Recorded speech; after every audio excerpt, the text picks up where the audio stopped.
name's Katie McGrath, and welcome to Rookie at Best. So you may be thinking to yourself, what's Rookie at Best? Rookie at Best was created so people that have maybe never cooked before, have a little experience, or just wanting to step outside their box in the kitchen can start making creations. Today, I'll be starting with my signature dish. Anytime I go somewhere that has a potluck, they want a dish brought, or they just want something to snack on, my go-to is a cheese ball. Now, you may be thinking, a cheese ball? That sounds pretty basic. Well, that's the point. It is pretty basic. You're going to see right here, I only have a few ingredients. We start with, of course, our cream cheese. Our special ingredient is our ranch seasoning dip. More cheese because, you know, cheese is great. Green onions, and the key to resistance, bacon. So let's go ahead and get started. So first off, the main ingredient, of course, is our cream cheese. I like to get the Philadelphia cream cheese just because it does mix easier. I've tried using Best Choice or the off brands that they have, but they don't mix as well. And so I recommend getting the Philadelphia cream cheese. So we're gonna go ahead and dive into that. Comment below if you love cream cheese. So I bought the packet that comes with 2 in them already, because your dish is gonna need 2 of them in there. We'll go ahead and get this mixing bowl and get into the good stuff.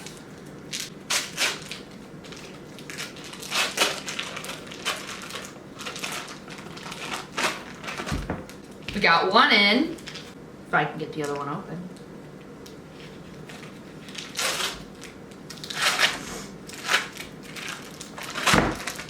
And we got 2 in. The key to getting this to mix really well is I let it sit out about 15 minutes before I start cooking. It makes it get a little softer so that it's easier to work with when you start mixing in all the other ingredients. Now we got, like I said, I'm a fan of Best Choice. If I got some people that want to sponsor me out there, maybe I'll do some nicer ingredients, but for now we're going to do Best Choice. You want to have about a cup of cheese inside your mixing bowl. So I'm going to go ahead and get a cup out, and we're going to measure out a cup of cheese. This is a half cup, but we'll make it work. It never hurts to have a little extra.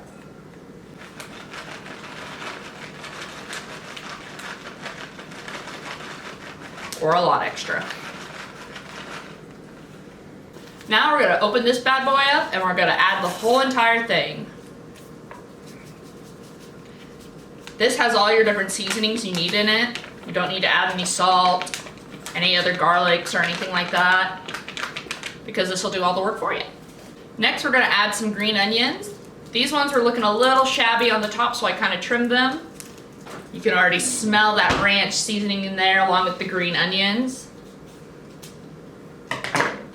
Makes you drool a little bit. Now most of the flavoring is going to be at the bottom of these white, these are green onions, and at the white part that's going to be where the most flavor's at. So I don't like to get rid of them completely, but you do want to get rid of the little root at the bottom.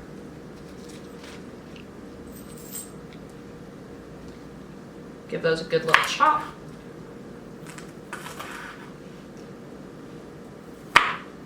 And then the best way I like to chop these green onions, I just go in half, take that 2 halves and combine them,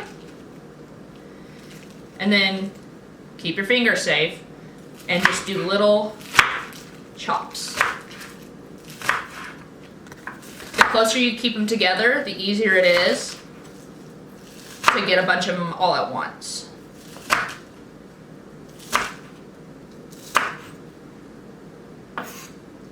Some of them are a little bit bigger than you want them to be. You can always go back in and chop them like this. Make them nice and fine. And if you're blessed with one of those choppers, you can do that too. But here, we just got the knife, so we're just gonna chop it up.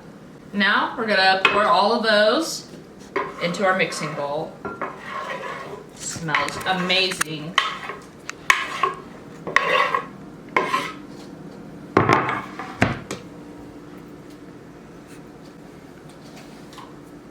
And now now the hardest part of making this cheese ball is going to be the bacon. Now with bacon, you can cook it a couple different ways. I personally like to just cook it on the stovetop. It's easier for me to monitor it. I can do it at different speeds and make sure that it gets crispy enough. I like to get it a little bit crispier just because it's a little bit easier to chop up. But if you have a food processor or another one of those chopper things, then it's really up to you. Another way you can cook the bacon is by baking it inside the oven. That gets a lot done all at once. But like I said, my personal preference is to do that on the stovetop.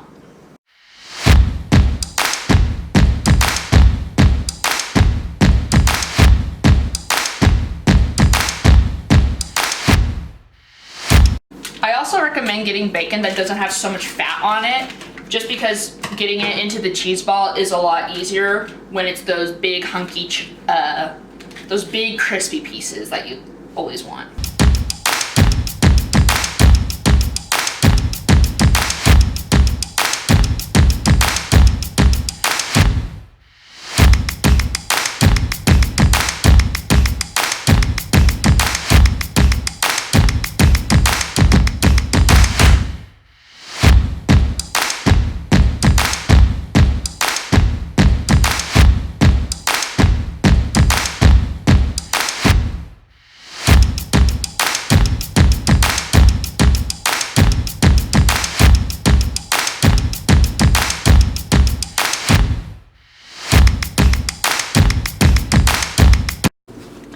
So we're going to take another paper towel and we're going to press over all this bacon. That'll just help get some of the grease off.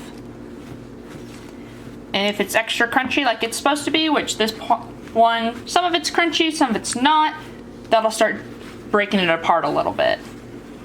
These aren't crispy enough.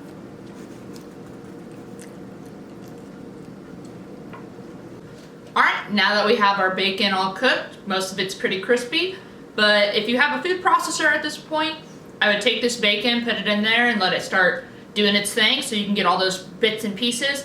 But since we don't have one, because we're broke college, freshly out of college students, we're just going to chop it up. So like on the onions, we're going to put it into one big stack, and we're going to take the knife and we're going to cut it down the middle. It's a little bit harder, just because it is meat instead of vegetables. And then we're gonna do that again on each piece. You wanna get these thin as possible, kind of like the green onions. But like I was saying earlier, it's a little bit harder because it's meat. Now once you get this all chopped up, there's a couple of things you can do, depending on how you want your cheese ball. Personally, I like to just throw it all in there and start mixing it up. But if you want to be a little artistic, you can throw in some of it and then I'll leave a little bit behind and start rolling that bad boy in bacon. But since I like the consistency to be the same all the way through, I just go ahead and throw it all in there. It's a little bit easier, and I think you need a little bit more bacon if you're going to throw it around. If you have pieces that aren't crispy enough, just eat them. Alright. Some of these pieces are still a little bit big, so we're going to make all of them come a little bit closer together and do a nice little fine chop on them.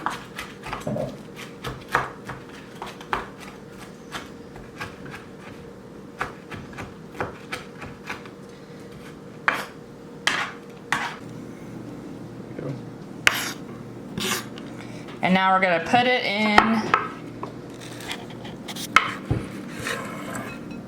here.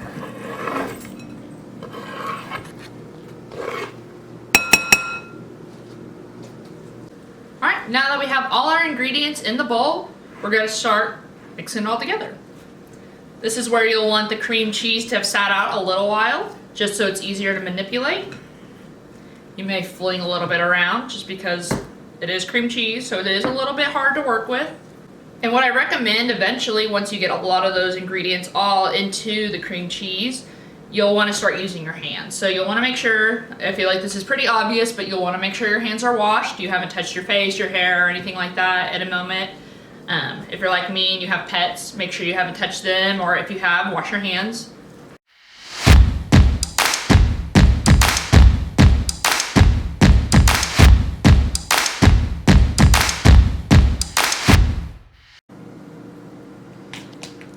And this is where it's the easiest to start putting it into a ball.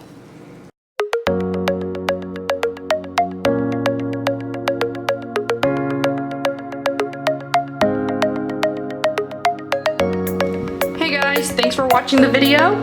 If you liked it, give it a thumbs up. If you want to see more, subscribe. And for all information for ingredients and stuff, just scroll below and the information will be right there.